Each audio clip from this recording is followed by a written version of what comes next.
Well, I think what we're seeing is an increased creativity and increased volume on leasing and on big leasing transactions. And what stood out in these awards for me was the creativity and excitement of larger leasing deals, and particularly deals that help rejuvenate downtown areas. I think all cities are focused on renewing their downtowns, and increasingly major companies are making a commitment to downtown, and that's what stands out for me.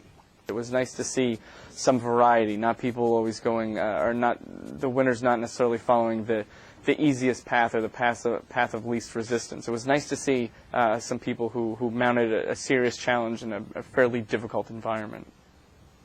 I would say we saw a number, more than I would have expected, a number of projects where public-private partnerships were very important, both in New York in the downtown leasing situations, in a couple of the projects where you had properties where municipal incentives and tax incentives and other things to get companies to relocate into previously challenged locations. And that aspect of the repositioning and developing of assets over the last few years has become more important.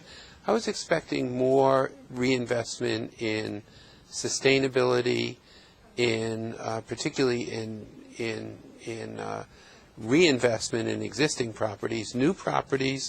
New developments are very focused on sustainability. I think reinvestment in property still has a long way to go. In the development side, you really don't think of there being a lot of development taking place right now, and we had some very strong entries within that category, as well as in the repositioning category. Well, in terms of surprises, I mean, I think that the one thing that really stood out to me was, and this is a positive surprise, was the great level of collaboration between different organizations. So this may have been governmental entities, other public entities, as well as private entities. So we saw a lot of collaboration between, again, brokers, landlords, tenants, trying to overcome what is still somewhat of a difficult market out there. And so we saw a lot of unique, innovative ways to overcome some of those challenges.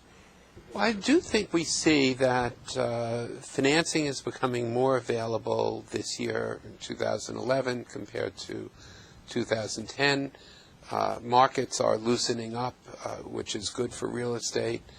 I think that's the major trend we're seeing. We're seeing, I think, a little more strength in the marketplace, but the availability of capital and the continuing and strengthening area of multifamily housing in urban areas continues to be, I think, a trend in a positive direction.